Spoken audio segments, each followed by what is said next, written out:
Usted ha retratado múltiples escenarios muy tristes, muy pavorosos de la guerra en Colombia. ¿Qué puede explicar que en Colombia sí haya trapeado tanto con la dignidad del ser humano?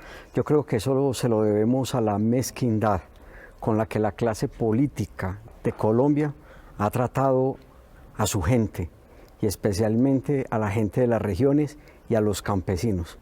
Porque este es un país que todo lo ha estratificado. Este es un país clasista y es un país racista. Se nos olvida que esos que están allá en las montañas y en las veredas son los que producen el alimento, son los que conservan a veces los bosques, y esos mismos fueron los que pusieron los hijos para todos los ejércitos. Esos mismos fueron los que perdieron la tierra, fueron los que perdieron la vida, y por eso yo digo, fueron humillados y fueron ofendidos. En Colombia en los últimos 70 años han sido asesinados cerca de 600.000 colombianos. Las cifras son brutales, la sangría que ha tenido Colombia es brutal.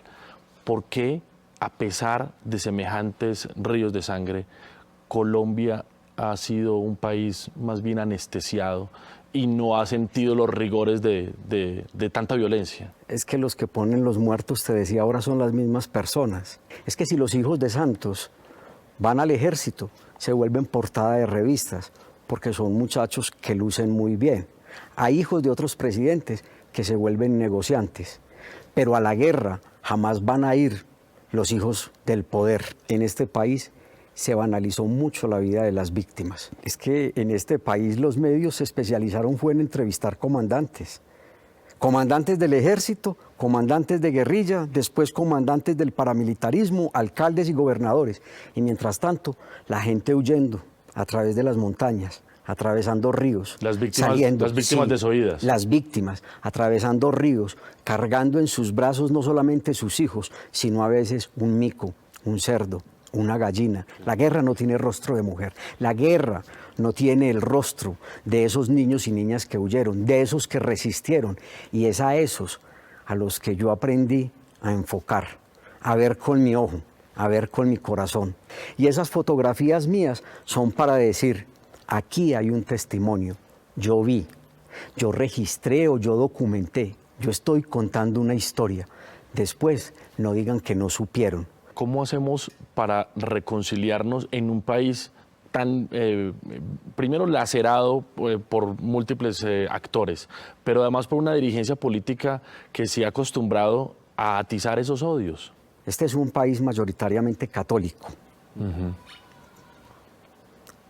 Soldados, policías, guerrilleros, paramilitares y los muchachos de las bandas, todos utilizan símbolos religiosos. Pero es que este es un país que no cumple no solamente el quinto mandamiento, el de no matarás, sino que es un país en el que se roba, porque no hemos entendido que la educación es parte de la decencia y que más importante que la física y la matemática es la decencia y es la humanidad.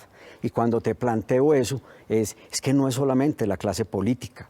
Yo le tendría que decir a los obispos de este país, en Colombia, la misma iglesia no ha trabajado para cohesionarnos en la reconciliación, en el amor y en la paz. Estos días en la exposición fotográfica, una persona con mucha formación entró y empezó a mirar la exposición y se quedó perplejo y le dijeron que yo era el fotógrafo y se acerca y me dice, dígame, ¿todo esto es en Colombia o esto es de otros países en guerra? Y le dije, no, esto es solamente de Colombia y es lo que yo apenas he visto. ¿Qué tiene que pasar en Colombia con las élites, con el poder, con los que toman las decisiones para que este país entienda no solo las cicatrices de la guerra para que no las volvamos a repetir, sino que salgamos de estos remolinos de violencia?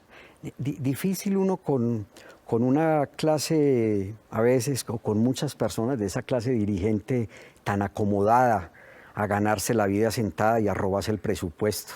A los que no hay que meter a la cárcel, yo los colocaría a prestar un año de servicio social en las comunidades más apartadas de Colombia, a que vayan a sembrar la tierra y entiendan lo que es producir plátano, maíz o yuca en regiones apartadas, a que entiendan lo que es tener un hijo enfermo y no tener un lugar de salud donde los puedan atender. De una forma digna. Sí, de una forma digna, exactamente. Y a mí, en la casa, que fue el primer espacio en el que me educaron, y luego en la escuela o en la universidad, me enseñaron que uno como periodista tenía que mirar de frente y a los ojos, y que merecía mucha más dignidad y respeto.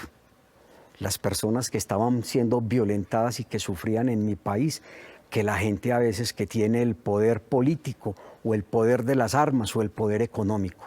¿Cómo se imagina usted un país mejor? ¿Cómo se imagina usted una Colombia distinta? ¿Qué tiene que pasar? Un país en el que el presupuesto se irrigue, ya te dije que no se lo roben, pero un presupuesto que sea repartido y que entendamos que tiene que llegar a las regiones, que tiene que llegar en escuela y que tiene que llegar en salud, que tiene que llegar en vías, pero tiene que ser también un país que empiece a respetar la naturaleza.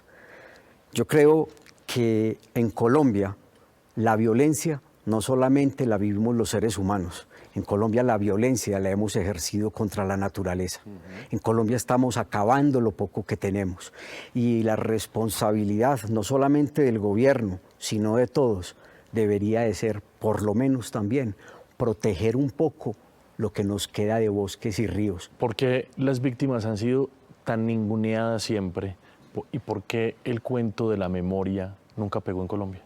Aquí no conocemos de memoria, aquí no conocemos de historia y por eso la repetimos. Yo he sido testigo de la ignominia, pero también soy testigo de la vida, de la resistencia, y lo que le estoy pidiendo a este país, oiga, por favor, reconciliémonos. Claro. Entonces en este país hay muchas personas sobrevivientes que nos dan lecciones de vida y a esas personas es que yo les hago, digamos, también un homenaje. Este es un país de sobrevivientes. Gracias, Chucho. A usted, Juan David.